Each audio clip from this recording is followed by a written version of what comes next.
주님의 기쁨이 되는 신앙생활이 되기를 예수 이름으로 축원합니다.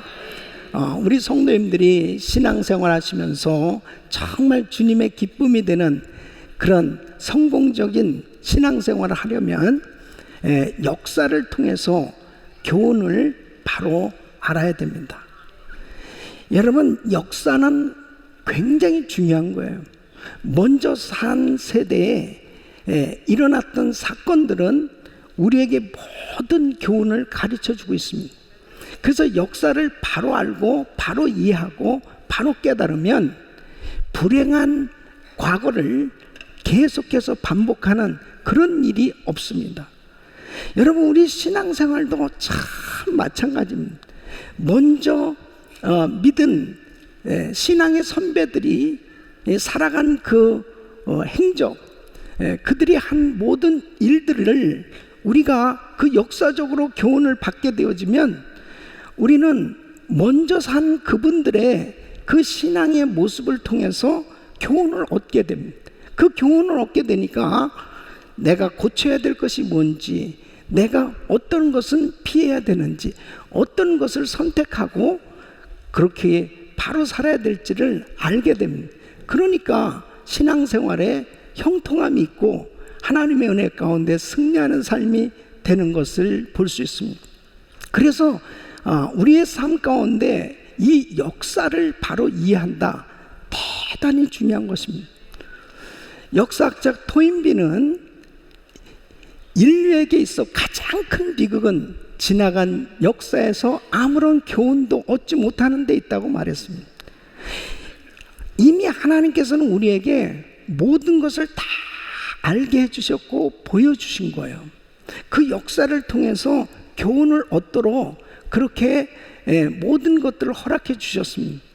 그런데 그 역사를 통해서 교훈을 얻지 못하면 참으로 잘못된 실수를 계속 반복하게 되고, 그리고 하나님이 기뻐하시지 아니하는 그런 삶을 살 수밖에 없는 거죠. 우리 예수 믿는 사람들에게 가장 큰 축복은 우리에게 성경을 허락해 주신 것입니다. 이 성경을 거울로 삼아서 성경에는 우리보다 앞서서 신앙의 길을 간 수많은 신앙의 믿음의 사람들, 또 그 많은 사람들의 그 살아간 사건을 기록하고 있어요. 그래서 그 사건의 역사들을 통해서 교훈을 얻게 되면 우리는 바른 삶을 살 수 있어요. 오늘 이 본문 말씀은 사도 바울은 성경을 거울로 삼아서 바로 그 교훈을 받아서 아름다운 신앙생활을 할 것을 교훈하고 있는 말씀입니다. 여러분, 이스라엘 백성들은 40년 동안 광야 생활을 합니다. 지금 사도 바울은 오늘 이 본문 말씀을 통해서 이스라엘 백성들이 40년 동안 광야 생활을 하는데 왜 실패했느냐, 그 실패한 예들을 통해서 다시는 지금 이 시대에 살아가고 있는 성도들은 이러한 모든 이스라엘 백성들의 잘못된 예가 거울로 삼아서 교훈을 받아서 반드시 승리하는 신앙생활을 할 것을 말씀하고 있습니다. 사도행전 7장 37절 38절 보면 이스라엘 자손을 대하여 하나님이 너희 형제 가운데서 나와 같은 선지자를 세우라 하던 자가 곧 이 모세라, 시내산에서 말하던 그 천사와 및 우리 조상들과 함께 광야 교회에 있었고 또 생명의 돌을 받아 우리에게 주던 자가 이 사람이다. 그러니까 이스라엘 백성들이 40년 동안 광야 생활한 것을 광야 교회라고 부르고 있습니다. 그러면 지금 신약시대 오늘날 우리가 살아가고 있는 이 시대의 교회도 역시 광야 교회인 것입니다. 이스라엘 백성들이 가나안 땅에 들어가기 전에 40년 동안 광야 생활하면서 지냈던 모든 일들이 오늘날 우리가 영원한 천국에 들어가기 전에 이 땅에 살아가고 있는 지금 우리 모두도 똑같이 광야의 길을 걷고 있다는 거죠. 그렇기 때문에 이스라엘 백성들이 40년 동안 그 광야 생활하면서 광야 교회에서 신앙생활했던 그 모습에 교훈이 바로 이 땅을 살아가고 있는 우리 모두에게, 광야 교회를 지금 신앙생활하고 있는 우리 모두에게 너무나 아주 중요한 교훈을 주는 그런 내용이다 하는 것을 지금 사도 바울은 말씀을 하고 있습니다. 그래서 구약 시대 교회인 이스라엘에게 신약 시대 교회인 우리가 어떤 교훈을 배울 수 있을까? 오늘 이 말씀을 통해서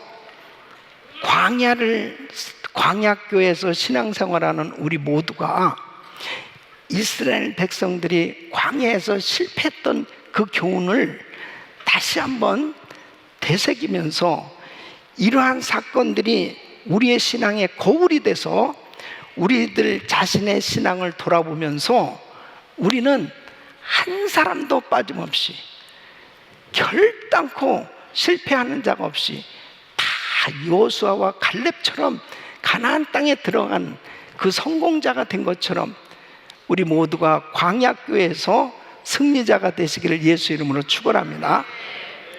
오늘 이 말씀은 너무나 중요한 거예요. 그래서 오늘 이 말씀을 들으시면서 자신의 신앙을 한번 돌아보십시오. 지금 저와 우리 성도님들은 광야 생활을 하고 있는 것이지 지금 가나안 땅에 들어가서 지금 살고 있는 게 아니에요. 저 영원한 천국이 가나안 땅이라면 바로 우리는 지금 광야 생활을 하고 있는 것입니다. 이 이스라엘 백성들이 430년 동안 종살이 했잖아요. 애굽에서 종살이 하다가 이제 그들이 홍해 바다를 건너 나와서 이제 광야에서 40년을 지냈어요. 그들은 구원을 받고 이제 광야 생활을 하면서 가나안 땅에 들어갈 비전을 가지고 살고 있었던 것이죠. 그런데 그 광야에서 무슨 사건이 일어났느냐 하는 것은 오늘날도 똑같이 우리에게 이런 사건들이 일어나고 있다는 거예요. 그래서 바로 그 역사를 통해서 교훈을 얻음으로 인해서 이스라엘 백성들이 실수하고 잘못했던 것을 우리는 그 역사의 교훈을 배움으로 인해서 똑같이 반복하지 말고 이스라엘 백성들처럼 실패하지 말고 광야교회에서 반드시 승리자가 되라는 거죠. 그래서 오늘 이 말씀을 듣는 우리 모든 성도님들이 꼭 광야교회에서의 신앙생활에 성공자들이 되시기를 예수 이름으로 축원합니다. 첫째는 우상 숭배하지 말라는 것입니다. 여러분 7절 말씀 한번 같이 읽어보겠습니다. 시작. 저희 중에 어떤 이들과 같이 너희는 우상 숭배하는 자가 되지 말라. 기록된 바 백성이 앉아서 먹고 마시며 일어나서 뛰논다함과 같으니라 그랬습니다. 그래서 바울은 광야교회에 배울 첫 교훈으로 우상 숭배에 대한 경고를 하고 있습니다. 여러분 이때 당시 고린도 지역에는 많은 신전들이 있었다고 해요. 거기에 이 아프로디테스 신전이라고 하는 곳에는 여사제자가 무려 1000명이 넘는 이런 사람들이 그곳에서 예식을 거행하는데 이 신을 섬기는 예식이 뭐냐면 이 여사제와 성관계를 맺는 것입니다. 그러니까 혼잡한 그런 성적 문란이 가득했던 곳이 바로 고린도 지역이었습니다. 이런 곳에서 살던 사람들, 신앙 그런 잘못된 우상을 섬겼던 사람들이 이제 예수를 믿고 개종을 했어요. 근데 이 개종한 사람들이 어느 날 보니까 다시 우상 숭배하는 이러한 길로 가고 있더라는 거죠. 그러니까 우상 숭배의 길로 돌아가서는 다시는 돌아가서는 안 된다 하는 것을 경고하면서, 자, 이스라엘 백성들 광야에서 우상 숭배하다가 어떻게 됐느냐 하는 그 교훈을 지금 말씀해 주고 있는 거예요. 이 시편 106편 19절로 20절 보면, 저희가 호렙에서 송아지를 만들고 부어 만든 우상을 숭배하여 자기 영광을 풀 먹는 소의 형상으로 바꾸었던, 모세가 이제 호렙산에 올라가서 그 계명을 받고 있는 동안에, 시내산에서 계명을 받고 있는 동안에 그들은 광야에서 무슨 짓을 했느냐? 아니, 모세가 한 달이 지나도 안 내려오는 거예요. 그러니까 금송아지를 만들어서, 자, 우리를 인도할 신이다 하고 광란의 축제를 벌입니다. 하나님께서 진노하셔서 3,000명이나 되는 사람들이 죽습니다. 우상 숭배는 큰 죄이기 때문에 하나님이 용서하실 수가 없는 거예요. 하나님 외에 다른 어떤 신도 두어서는 안 되는 겁니다. 그런데 지금 광야 생활을 하면서 이 이스라엘 백성들이 하나님께서 그 엄청난 하나님의 능력으로 그들을 구원해 주셨지만은 또다시 우상을 섬기는 일로 인해서 그들의 신앙이 흔들렸던 걸 볼 수 있습니다. 자, 그렇다면 신약교회인 오늘날 우리에게 있어서의 우상은 무엇입니까? 물론 형상을 만들어서 그 앞에 예배하는 것 당연히 우상이죠. 하나님 외에 다른 신을 섬기는 것 당연히 우상입니다. 여러분들이 남미 지역이나 이런 데 가보면은 십자가를 걸어놓고 거기에 막 천 같은 거 걸어놓고 그 밑에 상 차려놓고 막 거기서 제사 지내고 절하고 뭐 이런 것도 종종 보았을 것입니다. 마리아 사진을 붙여놓고 거기에서 절하는 거라든지, 이 우상에 관련된 이런 점을 보는 거라든지 또 사주를 보라는 부적, 제사 같은 이런 주술행위에 참석하는 거, 이런 것들이 다 우상 숭배와 관련된 일이에요. 집안에 이런 것들을 붙여놓는, 이런 것들은 전부 없애야 됩니다. 이런 것들은 영적으로 정말 귀신을 불러들이는 것입니다. 한국에 가보시면은 요즘 그러한 풍경을 보시게 될 거예요.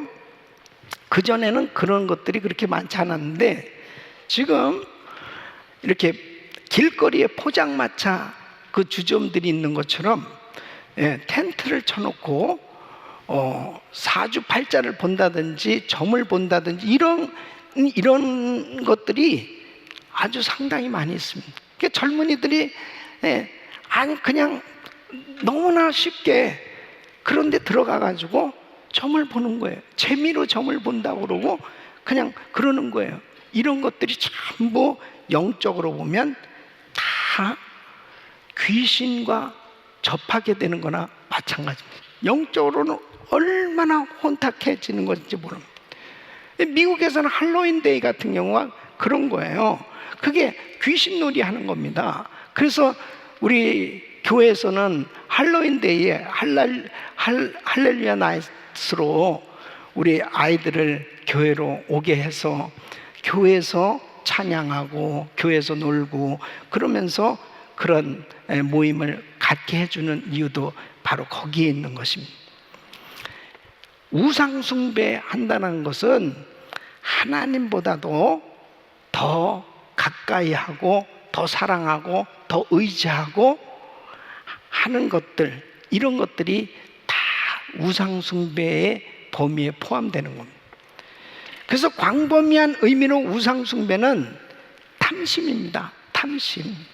하나님보다도 뭔가를 더 갖고 싶어하고 더 가까이 하고 사랑하는 것이 있다면 이것이 우상 숭배라는 것입니다. 그래서 골로새서 3장 5절에 보면 그러므로 땅에 있는 지체를 죽이라 곧 음란과 부정과 사욕과 악한 정욕과 탐심이니 탐심은 우상 숭배니라. 인도에서 사역하시던 어느 선교사님이 선교 복을 하면서 한 손에는 이 목상을 들고 한 손에는 돈을 들고 이렇게 외칩니다. 자, 이 목상은 인도 사람들이 섬기는 이 우상입니다. 우상. 근데 이 돈은요, 미국 사람들이 섬기는 우상입니다. 그렇게 외치더라고요. 사람들이 내가 정말 무엇을 더 사랑하고 무엇을 더 가까이 하고 있느냐? 하나님보다 더 가까이 하고 있거나 하나님보다도 그것을 더 얻기 위해서 하나님을 뒤로 하고 뭔가를 더 잡아보려고 한다면 우상을 섬기는 일이 되어지는 거예요. 그래서 마태복음 6장 24절에 주님이 이렇게 말씀하십니다. 너희가 하나님과 재물을 겸하여 섬기지 못하는, 하나님보다도 물질을 더 사랑하는 사람은 하나님을 예비해야 되는 이 시간, 그 물질을 더 찾기 위해서, 더 얻기 위해서, 더 가지기 위해서 하나님을 예비하는 것조차도 멀리하는 거예요.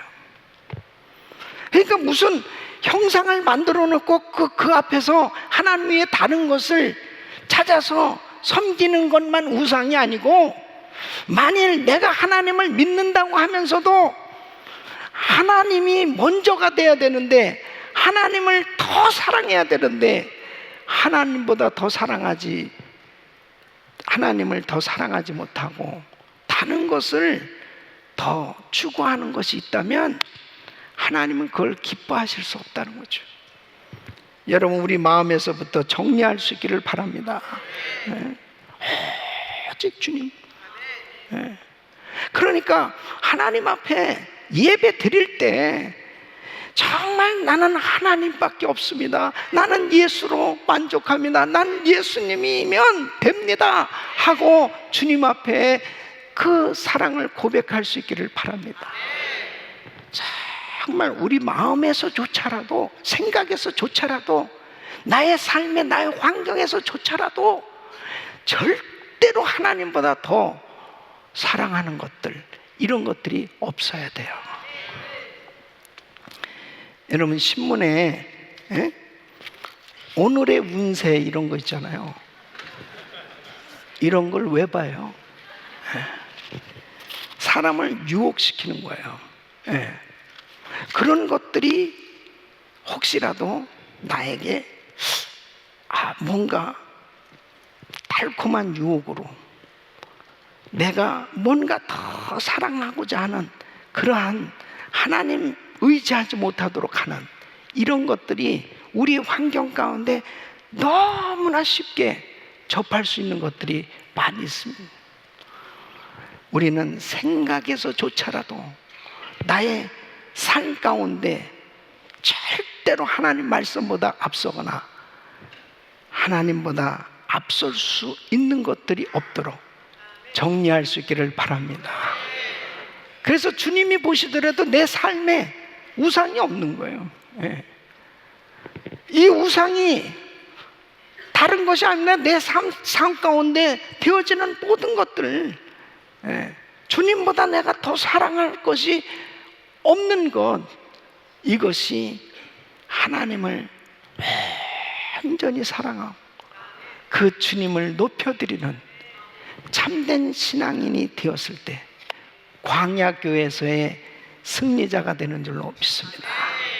두 번째는 간음하지 말라는 것입니다. 자, 8절 말씀 우리 같이 읽어보겠습니다.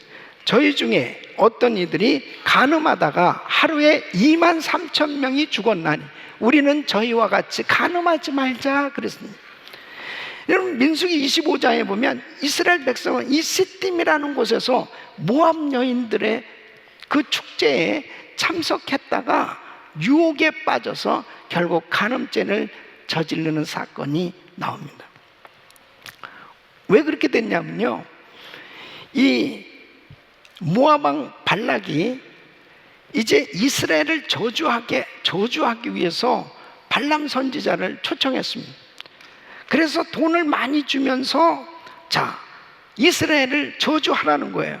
그런데 하나님이 저주하게 해야 되는, 이게 안 되잖아요. 그러니까 계속 축복을 하는 거예요. 저주가 아니고 계속 축복하는 거예요. 그러니까 이거 화가 난 거죠, 모압 왕이. 아니, 저주하라니까 왜 축복을 하냐? 이게 하나님의 자녀들이기 때문에 절대로 저주할 수가 없다는 거지. 그러면서 이 발람이 한 가지 방법이 있다는 거예요.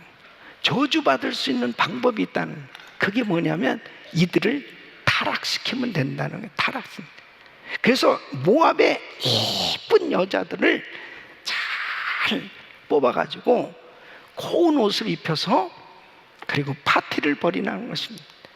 그리고 이스라엘 남자들을 초청해서 술을 먹이고 그러면서 우상에게 절하게 하고 우상에게 있는 음식을 먹게 하고 그리고 이제 간음하게 만들라는 거예요. 결국 어떻게 됐느냐? 그 계략이 성공한 거죠.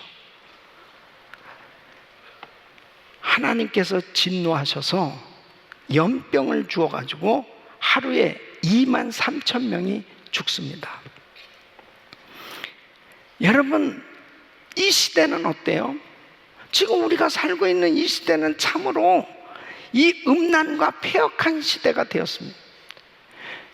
동성 결혼이 합법화가 되어서 동성혼이 인정되어지는 시대가 되었다는 것은요, 끝난 거예요. 그냥 끝난 거예요. 하나님이 가장 싫어하고 미워하는 그런 동성애, 남자가 남자로 더불어 여자가 여자로 더불어 부끄러운 짓을 하는 이 동성애는 이제는 합법적으로 결혼이 돼서 결혼 서티피케이트를 받을 수 있는 이런 시대가 된 거예요. 미국이 이 정도까지 됐으면요, 다른 나라들은 점점 더 심각하게 타락해져 가지 않겠냐. 여러분, 하나님께서 가장 싫어하는 것이 이 동성애예요. 이 간음죄. 이것 때문에 결국은 이 광야 교회 이스라엘 백성들은 망했습니다. 오늘날도 사탄 마귀는 계속해서 가정들을 깨고 있습니다.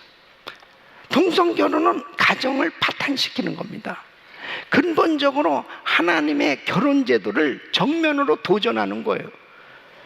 동성결혼을 통해서 어떻게 자녀를 얻을 수 있겠습니까? 그러니까 하나님 마음을 가장 아프게 만드는 거예요. 이거는 어떤 인권의 문제가 아니에요. 하나님의 말씀을 정면으로 도전하는 일입니다. 하나님 앞에 무섭게 타락해져 가고 있는 이 시대에 우리는 하나님의 말씀으로 깨어 있어야 돼요. 여러분, 역사적으로 보십시오. 자, 능력을 받았던 삼손, 그렇게 믿음이 좋았던 다윗, 하나님의 엄청난 축복을 받았던 솔로몬이 여자 문제로 간음죄를 짓고 다 무너졌습니다. 삼손은 드릴라 때문에 결국 두 눈 뽑히고 정말 비참하게 죽었어요. 다윗 밧세바와 간음죄를 저지르고 난 다음에 평생 피눈물을 흘리는 그런 고통을 당했습니다. 그 자식은 더한 거예요. 압살롬은 더한 짓을 하는 것입니다. 솔로몬, 그가 결국은 엄청난 축복을 받았지만은 결국 이 여자 문제 때문에 나중에 어떻게 됐습니까? 우상 숭배를 하는 거예요. 하나님 마음을 너무 아프게 했어요. 결국 그가 죽었을 때 나라는 두 동강이가 납니다. 오늘날도요, 이 마귀는 간음죄를 저질러도록 아주 이 사탄은 눈으로, 귀로, 그리고 관계로, 결국 몸으로 달콤하게 유혹하는 거예요. 그리고 간음죄를 저지르고 난 후에는 아주 무참하게 망신을 당하고 완전히 모든 것을 다 잃어버리게 만드는 거예요. 고린도전서 6장 18절 보면 음행을 피하라. 사람이 범하는 죄마다 몸 밖에 있거니와 음행하는 자는 자기 몸에게 죄를 범하느니라. 간음은 달콤한 유혹이에요. 그런데 결국은 멸망입니다. 그러니까 오늘날 유명한 정치인들 가운데, 유명한 연예인들 가운데, 심지어는 성직자들 가운데서까지 이러한 이 음란한 간음의 달콤한 유혹을 물리치지 못하고 넘어졌을 때 결국 모든 것을 다 잃어버리게 되는 걸 볼 수 있습니다. 잠언 6장 32절 33절 보면 분여와 간음하는 자는 무지한 자라. 이것을 행하는 자는 자기의 영혼을 망하게 하며 상함과 능욕을 받고 부끄러움을 씻을 수 없게 되나니 결국 나중엔 다 부끄러움을 당하고 망신을 당하는 것입니다. 이게 사단의 역사예요. 그렇기 때문에 이 간음을 피하는 방법은 그 환경을 만들지 않는 거죠. 그러니까 요셉이 어느 날 보디발 아내가 계속 유혹을 하는, 요셉씨 계속 그런, 계속. 아니 사모님 왜 그러세요? 아 요셉씨. 근데 이 보디발의 아내가 계속 유혹을 할 때 만일 요셉이 사모님 그럼 그냥 좀 대화 좀 합시다 이러면 안 되는 거예요. 도망가 버린 거예요. 예? 그 자리를 빨리 피해야 되는 거예요.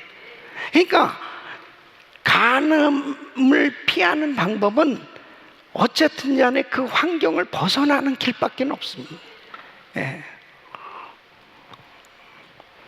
교회 안에서도 절대로 이성 간의 남녀가 뭐 상담을 해준다고 뭐 서로 같이 만나지 마! 절대 안 돼요. 예? 절대로 만나려면은 이렇게 우리 카페라든지 아주 사람들 같이 있는 데서 여러분 이 사탄 마귀는요 아주 얼마나 교묘하게 역사하는지 모릅니다. 넘어뜨리려고 한 별의별 방법을 다 쓰는 거예요. 그래 한 번 넘어지면 끝난다니까요. 끝나는 거예요. 예. 그러므로 부부가 건강해야 돼요. 예. 부부 생활이 건전하고 건강하고 부부가 행복해야 돼. 우리 성도님들의 가정은 천국이 돼야 됩니다. 천국이. 부부가 각방을 쓰고 서로 삐져 있고 이런 사람들 오늘로 다 합방하시길 바라고요. 해가 지도록 분을 품지 말고 그랬어요. 해가 지도록. 예? 그래서 서로 싸웠어도 여보 해가 져요 그러고 빨리 빨리 서로 화해를 해야지. 그냥 그 마음에 분을 품고 그 밤을 넘기면은 사단이 영락없이 틈타는 거예요. 자기 없어도 난 얼마든지 살 수 있고 다른 사람 어쩌고저쩌고 이 사탄이 안 좋은 생각을 막 가져다 주는. 그게 실행이 되면 결국 끝장나는 거잖아요. 자기 아내가 최고고 자기 남편이 최고예요. 이렇게 아멘이 시원찮아요. 예? 그럼 다른 남자가 그게 다 마귀의 수작이라니까. 예. 북한 성경을 보니까 그러더라고요. 보디발의 아내가 요셉에게 수작을 부렸더라, 이렇게 다는. 예. 아주 실질적이에요. 아주 실질적이야. 예. 그렇다고 북한 성경 읽지 마시고. 네. 여러분, 정말 이 광야교의 문제가 바로 간음죄를 저지르는 거였습니다. 오늘날도 얼마나 노출이 금방 되는지 모릅니다. 예? 교회 안에 이런 일들이 생겨지면요, 얼마나 어려운지 몰라요. 얼마나 힘든지 몰라요. 예? 가정이 깨지고, 그리고 얼마나 하나님의 영광을 가리는지 몰라요. 여러분, 목회자도 마찬가지죠. 목회자도. 예? 그러니까 하나님 앞에 항상 가정이 건강하고 부부가 행복한 거, 이것이 하나님의 뜻이에요. 예? 우리의 환경 가운데 이런 일들이 얼마든지 생겨질 수 있습니다. 광야이기 때문이에요. 이스라엘 백성들이 광야 생활에 실패했던 두 번째는 간음죄를 저지르는 것입니다. 여러분의 가정이 행복해야 우리의 광야교회 신앙생활 성공할 수 있는 줄로 믿습니다. 세 번째는 주를 시험하지 말라는 것입니다. 자, 9절 말씀 보면 우리 같이 읽겠습니다. 시작. 저희 중에 어떤 이들이 주를 시험하다 뱀에게 멸망하였나니 우리는 저희와 같이 시험하지 말자. 시험하는 죄란 하나님의 전적인 주권을 믿지 못하고, 하나님의 약속도 믿지 못하고, 하나님의 말씀의 결과를 믿지 않으면서 의심하고 회의하는 것을 의미합니다. 회의감에 빠지는 것입니다.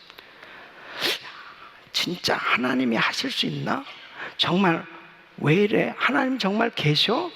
이런 생각들이 들어오는 거예요. 한마디로 하나님을 믿지 못하는 것이 곧 하나님을 시험하는 것입니다. 그러니까 이스라엘 백성들이 출애굽 당시를 한번 생각해 보세요. 어떻게 이스라엘 백성들이 구원을 받았습니까? 430년 동안 애굽에서 종살이 하던 이스라엘 백성들이 어떻게 자기들 실력으로 애굽에서 구원을 받을 수 있냐고요? 어떻게 홍해바다를 건너서 나왔냐고요? 어떻게 광야에서 먹고 살아갈 수 있겠냐고요? 전부 하나님의 은혜로 살고 있음에도 불구하고 문제만 생기면 신앙이 흔들리는 겁니다. 신앙이 흔들리는 거예요. 그래서 출애굽기 17장에 보면은 우선 당장 마실 물 때문에 이제 모세와 다투는 것입니다. 그래서 2절 말씀 보면 백성이 모세와 다투어가라. 우리에게 물을 주어 마시게 하라. 모세가 그들에게 이르되 너희가 어찌하여 나와 다투느냐? 너희가 어찌하여 여호와를 시험하느냐? 그랬습니다. 하나님과 다툰 그곳을 마사라고 불렀는데 그 뜻은 시험하다, 그런 뜻입니다. 이 말씀 뭐예요? 왜 하나님을 의심하느냐 이거예요. 왜 하나님을 의심하느냐? 어떻게 우리가 구원을 받았는데, 어떻게 하나님께서 지금까지 여기까지 역사하셨는데 그 하나님께서 지금까지 일하신 건 뭐냐 이거예요. 왜 하나님 시험하느냐, 왜 하나님을 의심하느냐는 거죠. 여러분 보세요. 민수기 21장에 보면은 이스라엘 백성들이 계속 사막뿐인 에돔 평원을 통과할 때 원망하는 거죠. 자꾸 이 마음 가운데 불평이 터져나옵니다. 이곳에 마실 물도 없잖아. 어떻게 살라는 거야? 어떻게 이 광야에서 살아갈 수 있단 말이냐고 계속해서 하나님을 시험하는 겁니다. 근데 여러분, 하나님께서 이스라엘 백성들이 애굽에서 나올 때 분명히 약속했다니까요. 애굽에 살고 있는 너희를 내가 인도하여 가나안 땅으로 인도하겠다. 나는 스스로 있는 자 하나님이다. 내 이름을 걸고 너희를 분명하게 가나안 땅으로 인도하시겠다고 약속하신 하나님께서 책임져 주시지 않겠냐 이거예요. 책임져 주시는. 근데 환경을 바라보니까 흔들리는 겁니다. 예? 그러니까 왜 하나님을 시험합니까? 의심하기 때문입니다. 하나님 정말 계실까? 아니, 내 기도는 정말 하나님 듣고 계신 거야? 하나님이 이것을 정말 해주실 수 있을까? 흔들리기 시작합니다. 그 이유는 뭐예요? 믿음이 없기 때문이죠. 그러니까 하나님을 과소평가하고 믿지 않는 겁니다. 계속해서 하나님을 시험하는 것입니다. 여러분 보십시오. 사람과의 관계도 그래요. 사람과의 관계도 서로 믿지 않아 보십시오. 믿지 않으면 굉장히 불쾌한 겁니다. 아니, 나를 못 믿어? 아니, 내가 그렇게 말하는데, 약속하는데 나를 못 믿어? 그러면 상당히 불편해지죠. 하나님을 시험한다는 건 꼭 그거예요. 하나님 좀 못 믿겠는데요? 생각해 봐야 되겠는데요? 하나님이 열통 터지세요. 야, 날 못 믿는 거야 지금?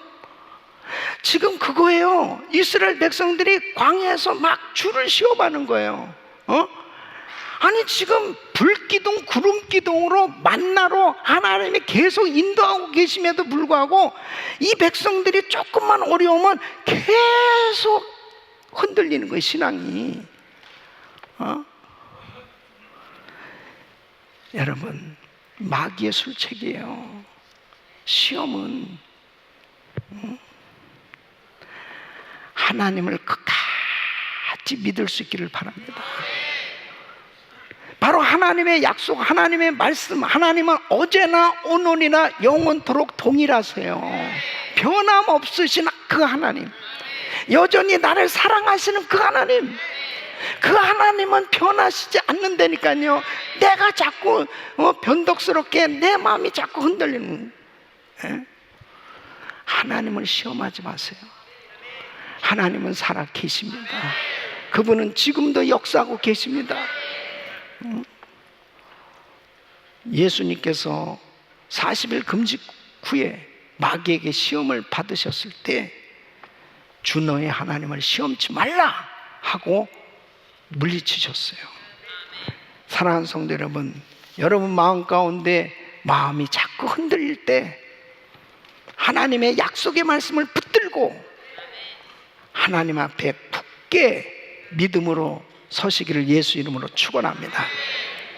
지금 이렇게 광야 생활하고 있는 우리는 광야교회에서 신앙생활하면서 계속 흔들리는 이런 일들이 계속 생길 수밖에 없어요.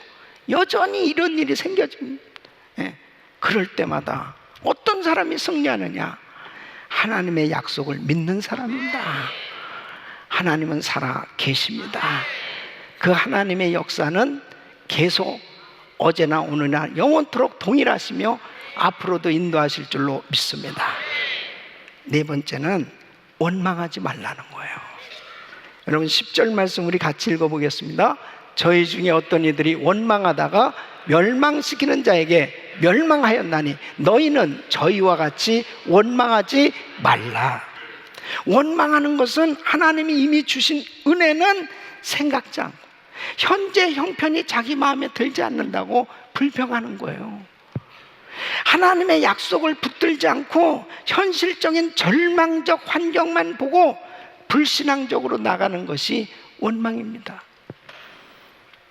하나님께서 이스라엘 백성들에게 얼마나 큰 은혜를 주셨어요.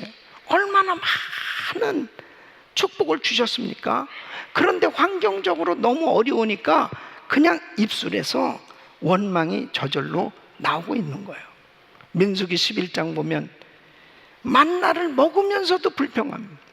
예. 이거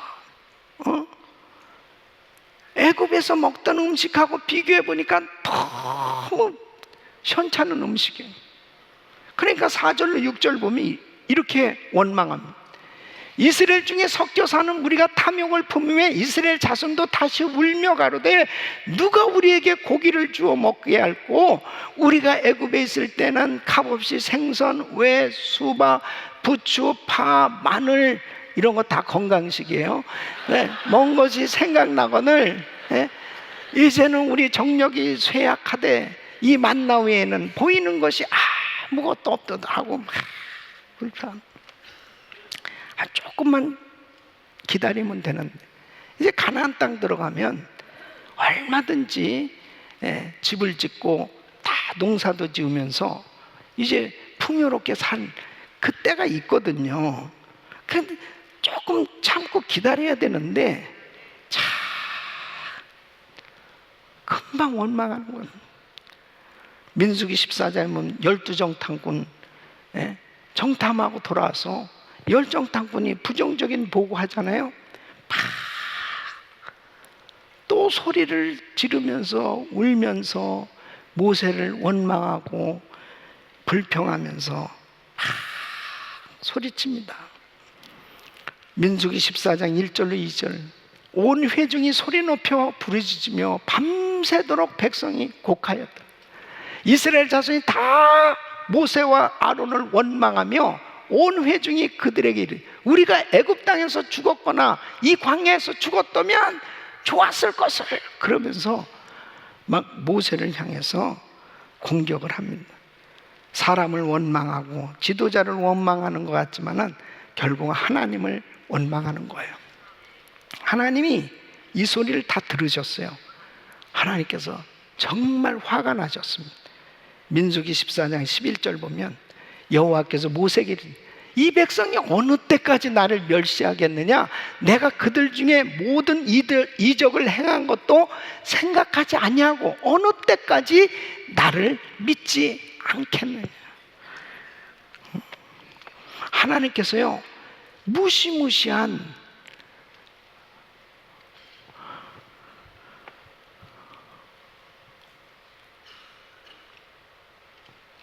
벌을 주시는데 민수기 14장 23절 보면 내가 그 조상들에게 맹세한 땅을 결단코 보지 못할, 또 나를 멸시하는 사람은 하나라도 그것을 보지 못하리라.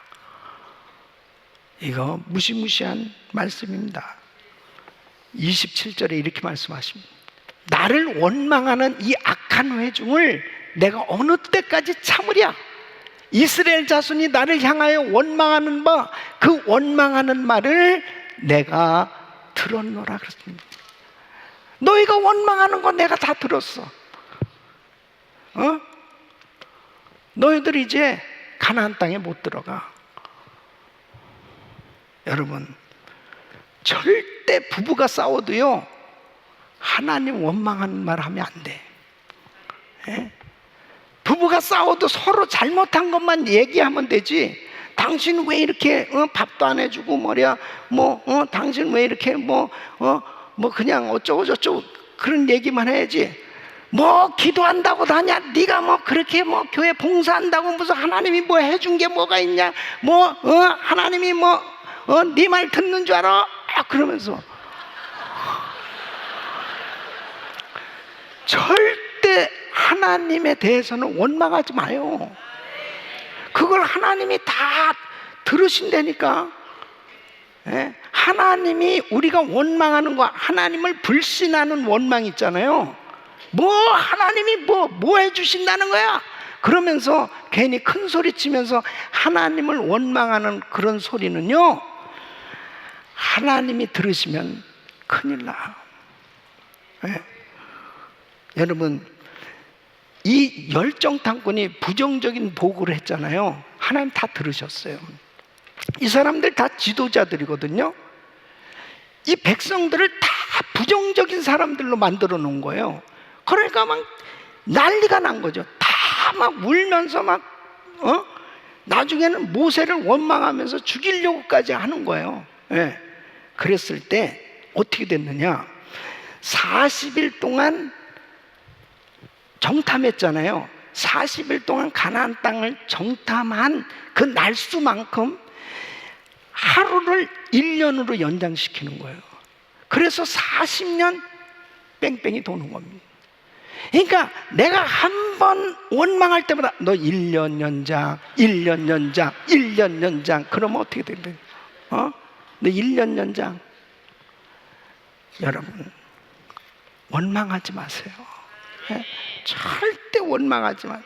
원망할 만한 때는 바로 하나님이 지금 테스트하는 거예요. 네? 이때 원망하지 말고 기다리고 견디고 참고 연단의 기회를 삼으면 하나님의 역사가 일어날 줄로 믿습니다. 네? 하나님의 능력과 하나님의 사랑은 변함이 없어요. 여러분 보십시오. 욥은 정말 원망할 만한 환경이었습니다. 욥이 얼마나 신앙생활 잘했습니까? 그런데 욥에게 기가 막힌 일이 생겼어요. 10자식이 하루아침에 죽게 됐습니다. 원망할 만한 일 아니에요? 하나님을 누구보다도 잘 섬긴 욥입니다. 동방의 부자예요.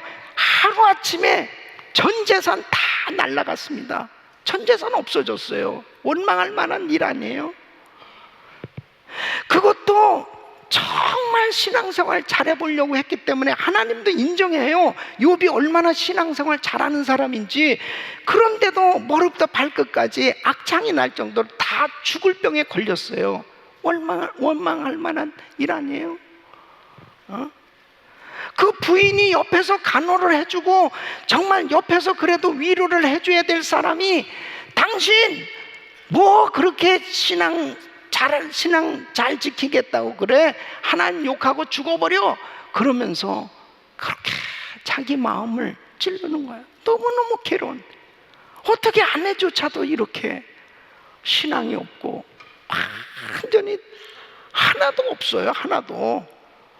이 원망할 만한 환경 속에서 욥은 욥기서 1장 21절로 22절 내가 모태에서 적신이 나와 싸운즉 또한 적신이 그리로 돌아가오. 주신 자도 여호와시오 취하신 자도 여호와시니 여호와의 이름이 찬송을 받으실지니이다 하고 이 모든 일에 욥이 범죄하지 아니하고 하나님을 향하여 어리석게 원망하지 아니하니라. 욥의 종말을 보십시오. 이렇게 원망하지 아니하고 하나님을 의지하고 끝까지 입술을 지켰을 때 하나님께서는 욥의 모든 것을 다 회복시켜 주신 줄로 믿습니다. 다 회복시켜 주신. 요셉은 어떻습니까? 요셉도 원망할 만한 환경이었습니다. 형들한테 잘못한 게 없어요. 그럼 왜 형들이 자기를 그렇게 미워해? 자기를 죽이려고까지 했어요. 그리고 애굽 사람한테 팔아버렸어요.